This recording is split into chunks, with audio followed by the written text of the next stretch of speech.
Okay, we're ready. All right, 303. Good afternoon, everyone. Welcome to the October board meeting of the Metro Health System Board. We are today visiting our Cleveland Heights facility, and nice welcome here. And some of you got a chance to actually see the facility. I've actually used the facility, so I've seen it a few times, but we're happy to be here. I want to remind everyone, as always, we are on streaming this live via YouTube. So if you don't want your grandchildren or children or someone to know everything that you've been doing, you might want to temper your words appropriately.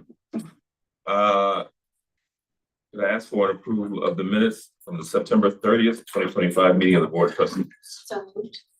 Second.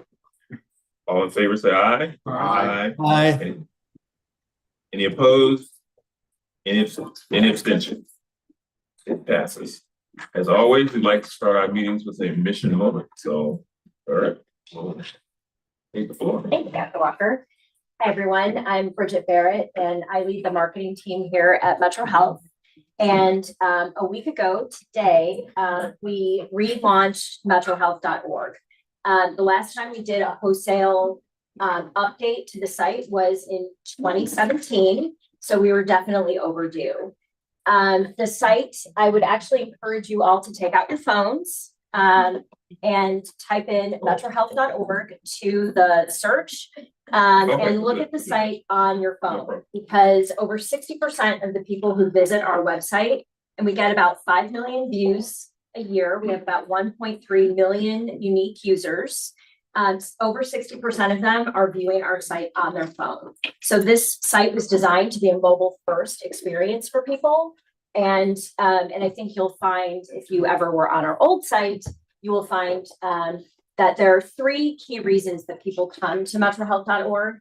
And this was really built with the patient in mind and very patient-centered. When we think about, the strategic plan and our desire to, over the next 5 years, be known as Northeast Ohio's home for health, this website is a really great tool to help us tell that story. And so the site is really meant to help us achieve some of the goals that we have in the strategic plan, the most important of those being expanding access. So you'll see at the top navigation, these are the reasons that people come to visit metrohealth.org. They're coming because they're looking for a provider, they're trying to find a location, and they are trying to make an appointment. And so if my great assistant, Brian over here, wouldn't mind, if you could hit find a provider at the top. One of the things that we've added to the site, so any provider that has open scheduling, patients will be able to make an appointment directly from here. So we've really, if you can just scroll down just a little bit. So offers online schedules, offers virtual visits, accepting new patients. So the filtering is really fantastic. The ability to map providers, to map locations, to be able to do the things that they need to do.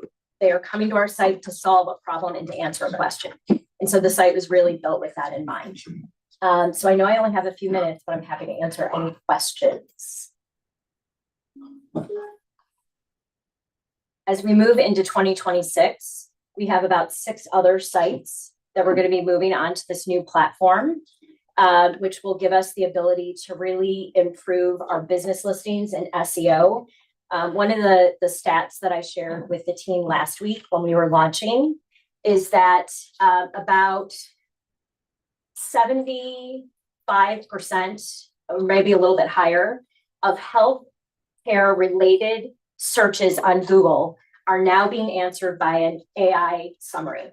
So people are not even going to a website to get their answers. So it's really, really critical that we have a website that is searchable by all of those AI bots that are out there and who are crawling through the World Wide Web looking for information, that we are making sure that our site is friendly and it's using patient-centered language and an approach that is going to help us achieve what we need to, because search as we know it is really going away. Will we be doing anything to enhance people getting to our site versus the competitive site?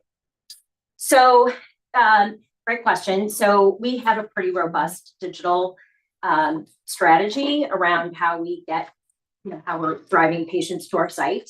I think as we go into 26, the most important thing for us to do is to really beef up our search engine optimization, which we are working on, as well as our business listings. So cleaning up our Google listings so that the right information is coming up, and we're coming up higher in organic search.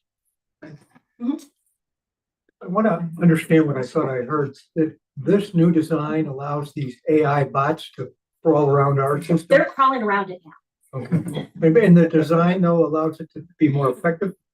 So the design is, the design is meant for it to be easily navigatable by our patients, right? But we also want to make sure that when someone is searching for information, that our information is part of the set of information that AI bot is making. I was at an AI conference last week, and so it's my brain is full. Any other questions, comments? I'll just say thank you.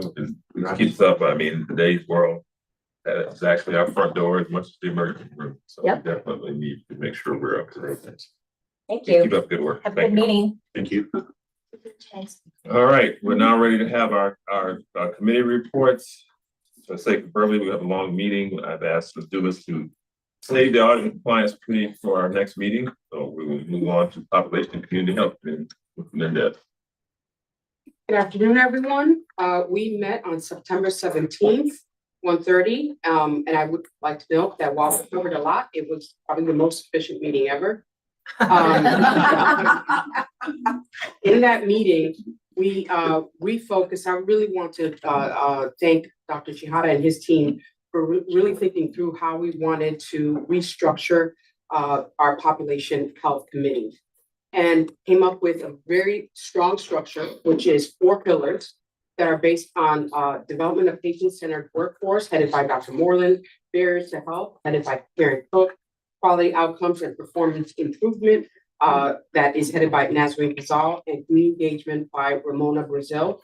They each gave a summary of what they're going to be really focusing on in terms of, for example, patient-centered workforce, aligned workforce with the needs of the patient population, educate and train the current workforce to become more patient-centered, and barriers to health, address social determinants of health among our patients and our community, quality outcomes and performance improvement, align system goals with external entities, and community engagement, really leveraging our brand, our position in the community to leverage other nonprofits in the community.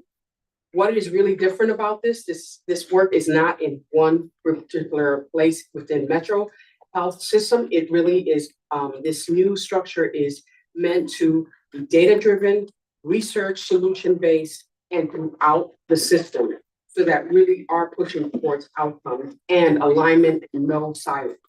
So really excited about this. So again, in conclusion, I'd say we believe that this strategy will unify efforts in improving system-wide contributions to Metro Health's population and community health goals.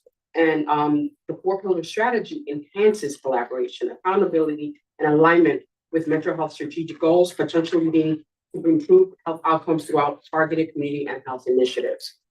I knew we had a long agenda, so I want to give you a quick summary. And also, Dr. Walker, do you have any questions? I have none. Does anyone else? Thank you, Chair.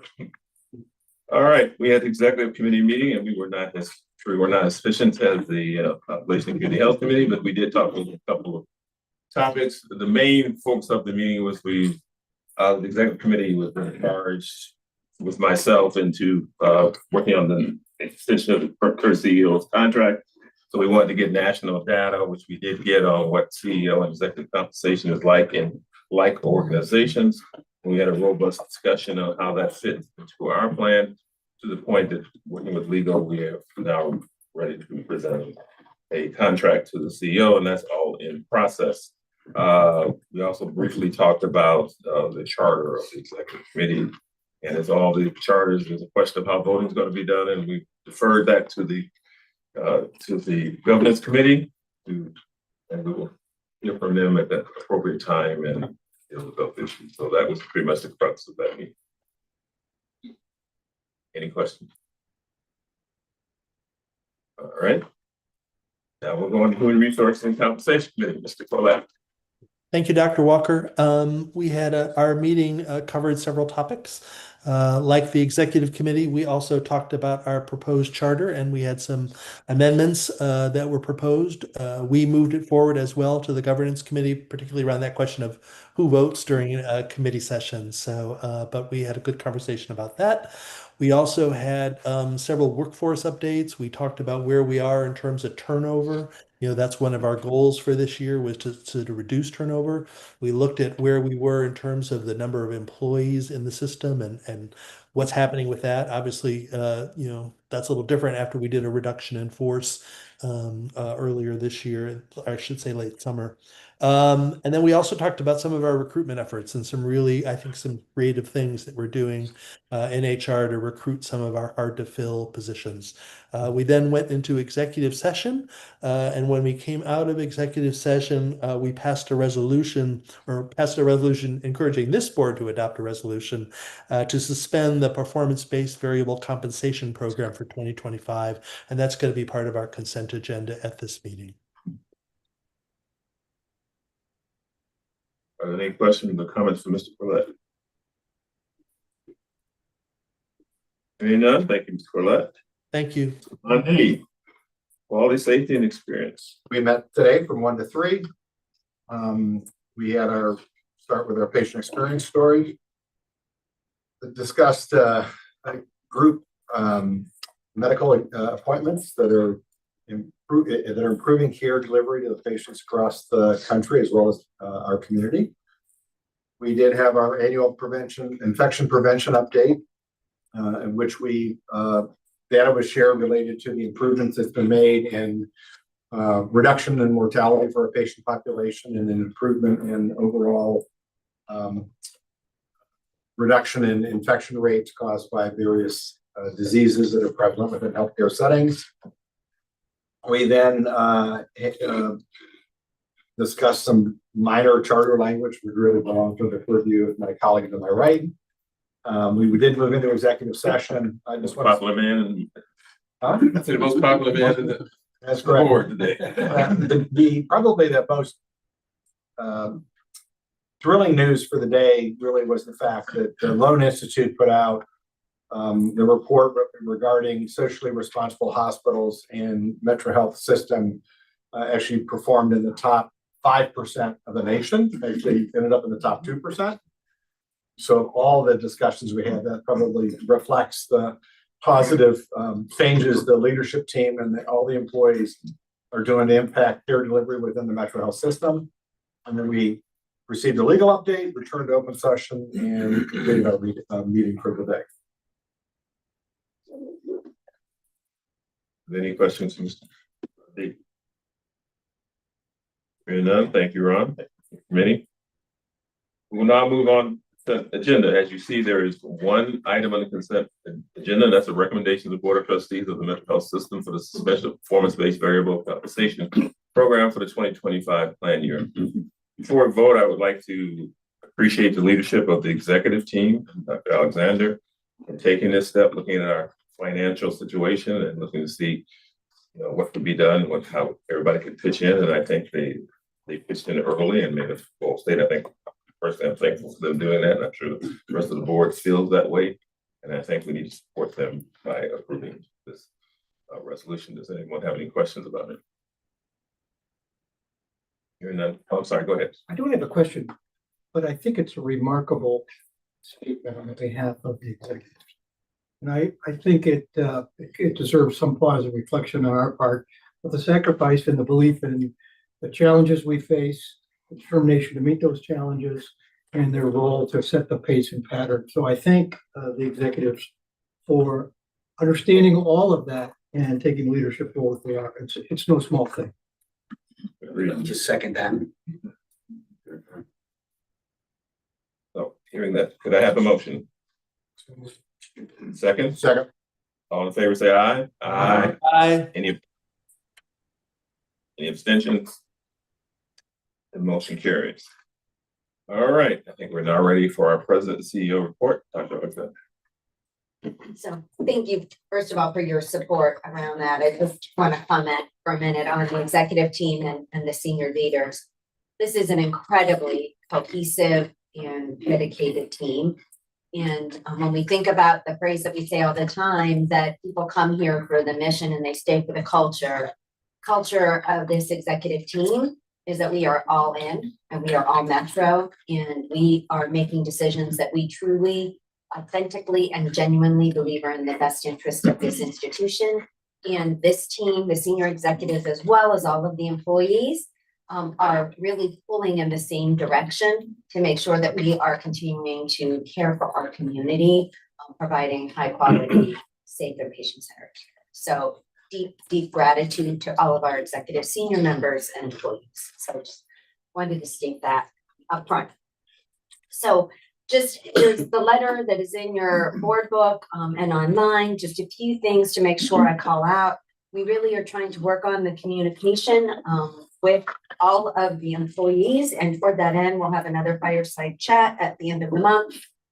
Just those chats are really generated by questions that come from our staff. So we have an email that they send them to, and that generates the topics for discussion. We've also started a monthly newsletter, which we very creatively have called Chrissy's Monthly Rounds. And again, provides information that maybe we didn't get to in a fireside chat, or that we needed to provide more data around it than what could easily be transmitted in that venue. So we've really launched those and have gotten some good feedback around that. We have now closed the 5 sites that we announced. In August, we would be closing. We've shifted those resources, and I'm happy to announce this has allowed us to have evening hour access for our patients, which we've really been missing since COVID. So very excited to offer that to our community. Additionally, starting October 1st, Recovery Resources clinical staff has been fully integrated into our system. Again, this allows us to open up some behavioral health offerings that we maybe didn't have the full capacity to do, that we now have that capacity by merging those clinical services into the institution. So very excited for what this means for our patients, and the two organizations are really coming together cohesively to make sure we make this a seamless transition for the patients that have traditionally gotten care there, that will now receive their care through Metro Health. We were excited to celebrate APP Week. There's some recognitions there in your letter. And again, can't say enough good about our APP staff and how they help us deliver care to our community. So excited to have celebrated them. We received some good news around additional funding for the Mother and Child Dependency Program. And again, that's been a very successful program, supporting those women who are pregnant who also have some concerns around substance use disorder, how we can comprehensively care for them and their families. You see Dr. Natalie Joseph here on the screen today, and I'd like to just give a huge shout out to her team, Dr. Jean Stevenson, who originated the Breast Amiga program, which is really about educating women and helping them get the breast care in breast cancer screening and diagnosis and treatment. So 20th anniversary of that wonderful program. And then for the 21st time, we've been named to North Coast 99 list of best places to work in Greater Cleveland. And I concur. I think it is the best place to work in Greater Cleveland. So that's the conclusion of my report. I'll have more for you in the executive session. Any questions or comments for Dr. Alexander? Thank you, Dr. Alexander. Thank you. And now we'll go to Dr. Joseph for the medical staff report. Great. Thank you, Dr. Walker. Apologies for not being in person today. And I have a few slides to share. I'll try to be quick because I know that it's a full agenda. So I have about 10 minutes of slides. So I'm going to try to share them very quickly. Just tell me if you're able to see this presentation. Are you able to see? Yes. Great. Thanks.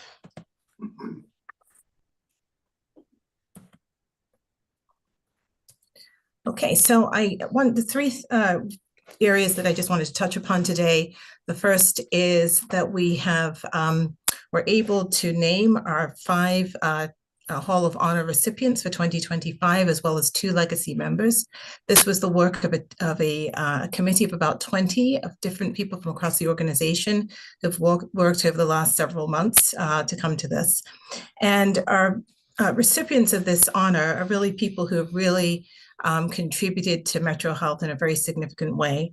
The 5 areas that we really look at are their service to Metro Health, innovation, leadership, excellence, whether that's in patient care, research, or healthcare management, for example, and then national recognition. We typically will also appoint 2 legacy recipients, and this year it's Dr. Louis Carnosh, who was really credited for enhancing the national reputation of City Hospital and Case Western Medical School, and Mr. William Andrews, who oversaw the planning of the towers, actually, and was instrumental in the establishment of the Burn Center here at Metro Health. And then our 5 recipients are Dr. Robert Blanca. I won't go into all the details, some of these people that you may know. He developed a comprehensive care program. Dr. James Campbell, who recently retired as our chair of geriatric medicine. John Moore, who was established the Ohio chapter of March of Dimes. Dr. Brian Mercer, our former chair of the Department of OBGYN, and also Hunter Peckham, who developed the first implantable FES system. So we are excited about this class. We hope they all know of this honor that's been bestowed upon them this year. We hope to celebrate them in a brunch, hopefully in the spring of next year. I also wanted to just acknowledge some medical staff members. Recently, Dr. Roy Ferguson retired from Metro Health. He was here for 26 years of his illustrious 60-year career. He actually got bagpiped out of the building, and it was actually quite wonderful to watch. Dr. Harvey Tucker, who contributed immensely to the field of ENT, particularly in the Cuyahoga County. He was at Metro Health for many years. And then Dr. Alexander already mentioned APP Week and many winners there. We have 2 of our members of our dental medicine are now part of the Commission of Dental Accreditation. Dr. Jones received a National Emergency Medicine Faculty Teaching Award. And then on October 1st, Dr. William C. became the inaugural Executive Director of our Gene and Cell Therapy Institute. And I very quickly wanted to just give an update on our peer review process. So peer review is a requirement or an expectation of the Joint Commission. It's defined as an evaluation of activities of the medical staff. It's really a board of people who come together to review outcomes that may have not been anticipated. And so they review the records with regards to, accuracy of documentation, medical decision-making, testing, and those types of things to see whether or not there may have been any areas that we could identify for improvement. And it's really not meant to be punitive. It's meant to be for educational purposes, but also so that we have continuous process improvement within the organization. So they investigate patient complaints, any practitioner complaints, concerns about quality or sentinel events. There are some key triggers within the system. And for example, all mortalities are evaluated through this process. And then there are certain other triggers such as, perioperative events. So if somebody has an MI or a stroke within 48 hours after a surgical procedure, those types of things will trigger peer review. We also get many things through our origami system or through patient experience and patient safety as well. So before implementation of this process, it was pretty much really being dealt with independently by departments. The information was not shared with the medical staff or MEC, and there was lack of tracking documentation. But with this new implementation of our peer review committee, we have a formalized charter, there's formalized policy, we have co-chairs, which are Dr. Melissa Times and Dr. Joe Tagliaferro. There's a centralized peer review committee, which is composed of members, representation from every department across the system. And then we have a very formalized case review process in which allows feedback to both those who may have been the subject of peer review and their respective chairs. And so this is just an example of when we review mortality, the types of issues that we look at and what some of the conclusions that we come to as well. So that ends that part of my report. And I did also want to, in your board book, there should be the minutes from the Credentials Committee from September 9th and September 30th, as well as the appointments and reappointments from the MEC from September 12th and October 10, and then actions from the Credentials Committee from September 30th and I believe October 10. So if I could seek a motion for those, approval of those appointments, reappointments, and actions as well, or if anyone has any questions about my presentation. First, are there any comments and questions about regarding Dr. Joseph's report? Hearing none. And then, yes, I would like to ask for a motion to approve the medical staff providers appointments, actions, and reappointments for September 2025. So moved. Second, Second. all in favor? Aye. Any opposed? Any abstentions? Thank you, Dr. Joseph, for your report. Thank you.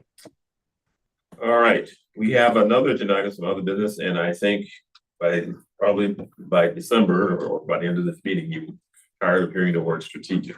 But the board had a retreat, and the word that was, I heard a lot at that retreat is that we have a more strategic board, and so we've been working on some initial ideas of how we can do that. And one that has come up is to revise the strategic planning committee. The board had a strategic planning committee that would mainly focus on preparing the last strategic plan, or the current strategic plan, excuse me. But the idea came up that there are a lot of other things that need to be looked at. So we thought we could bring it forward, provide a committee to talk about strategy, government relations, marketing, communications.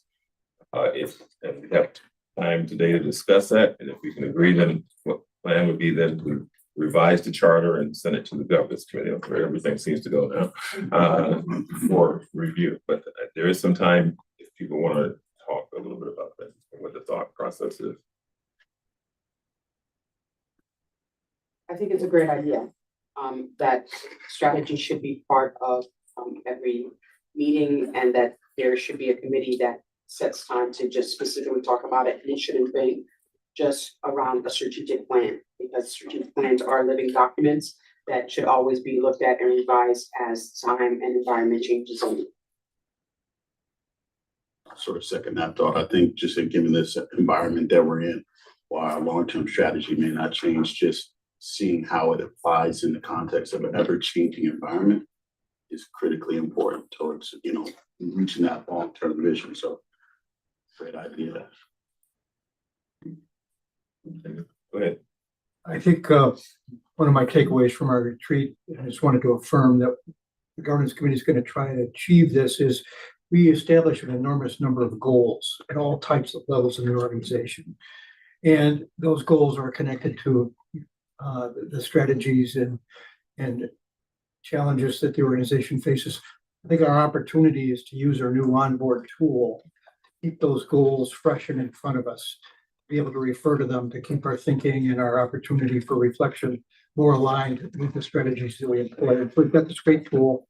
We have a tremendous amount of information, and we have an opportunity, I think, to put the two together to make it more useful for us. Agree with everything everyone said. Or do you want to come up with something I can't agree with? I'm not sure. Any other comments, thoughts? Hearing none, I think we do require a vote. So could I have a motion to go ahead and revise and codify the strategic planning committee charter? Second. All in favor? Aye. Any opposed? Any abstentions? Thank you. One of the other things we talked about at the retreat was our calendar, and we're all trying to make these meetings as efficient as possible and make them more efficient. We could maybe possibly have even less of them. But that's the long-term goal, is to become so efficient that maybe we don't need to have quite as many meetings. You have before you a draft the 2026 schedule of meetings. It does not reach that goal yet. We recognize that. We recognize there is work to be done. I've heard some good ideas. I don't know if they mentioned some ideas to me, or to the group briefly, or Sure, in general, since our executive committee meets often and is very involved, I thought maybe we could have roughly 9 executive committee meetings per year. But ratchet down the board meetings, ideally the quarterly board meeting. And I think that would have the purpose or the effect of freeing some staff time up so that they didn't have to have so many board meetings, but we would still be able to manage the oversight that we need to through the executive committee. And I don't disagree with that as a goal. I think we're getting there. I think one of the challenges of the board, particularly for the last year, we brought in a lot of new board members at the same time, and like 7 of the 10 were like had only been here a year. So I think as we're now learning each other and learning how to work with each other and learning our strengths and how we can multiply, them, I think there will be opportunities. I see that as a goal that we could move to that, but I think we've got to get comfortable with how we work. I think, how the executive committee works. Executive committee actually, so far, we met twice this year, like 2 or 3 times. But I think that certainly, I don't have any idea, any problem with that being a goal to me, that as long as everyone's comfortable that they're getting the input and the information that they need. And I think that's something we can work towards this year.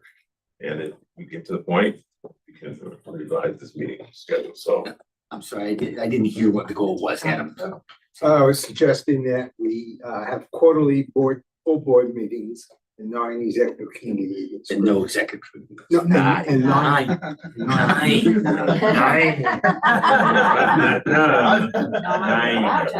You sure it wasn't none? But if you look at the number of meetings we currently have, that would be less than we have now. So.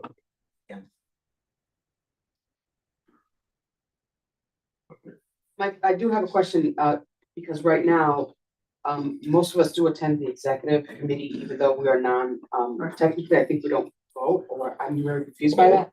Well, I think everyone is confused and to be determined. Okay.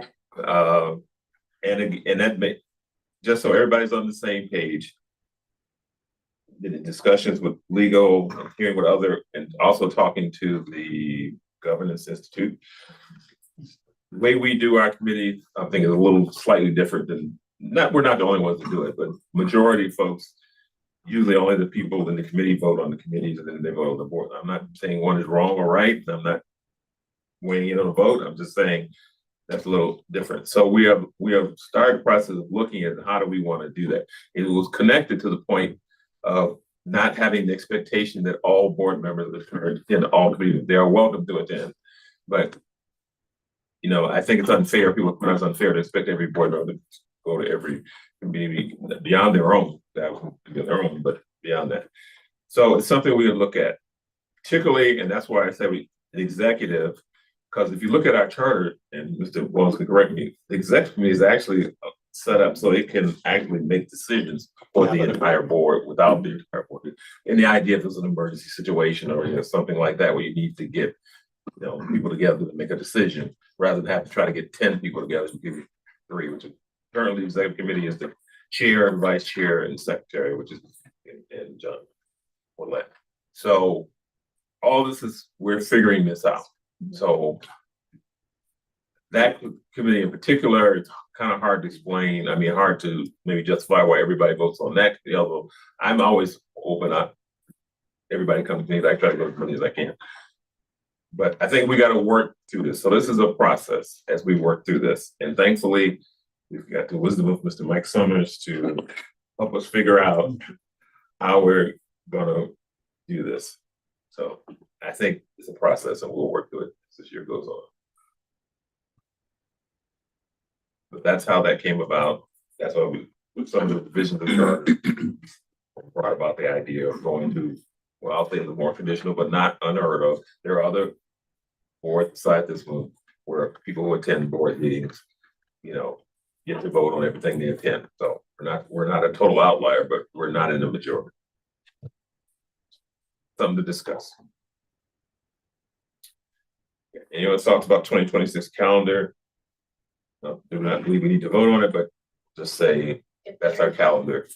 for this year. There any other changes Yes, besides yeah. adding in the strategy committee once the governance committee approves the charter? Please send me the changes, so committee chairs, if the dates that are proposed do not work for you, please send me proposed dates and we will change them. I know some of you travel an awful lot. Some of us doesn't travel in the winter. Some of us want to travel more. Yes. All right, I believe we're now ready to move into executive session, discuss hospital trade secrets as defined by ORC 1333.61, and to consider the appointment, employment, dismissal, discipline, promotion, demotion, or compensation of public employee, or the investigation of charges, complaints against the public official, and to conference with the public body's attorney to discuss disputes about the public body that are subject of pending imminent court action as defined by ORC 121.22G.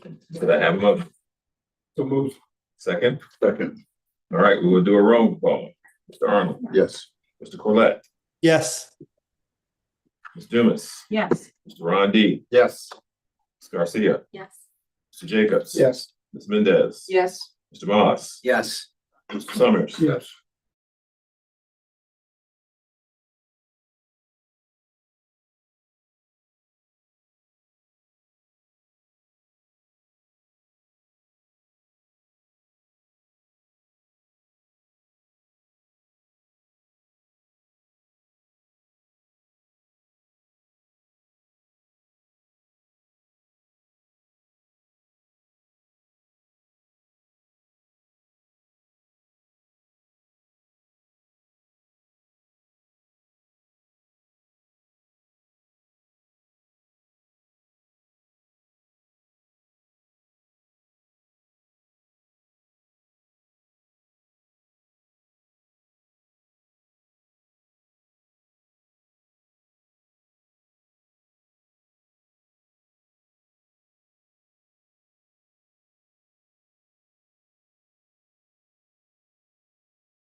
Okay, you are back.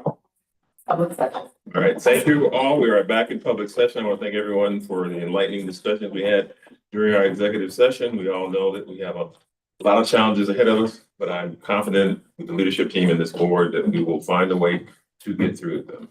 Are there any other issues, questions that need to be discussed? Hearing none, this meeting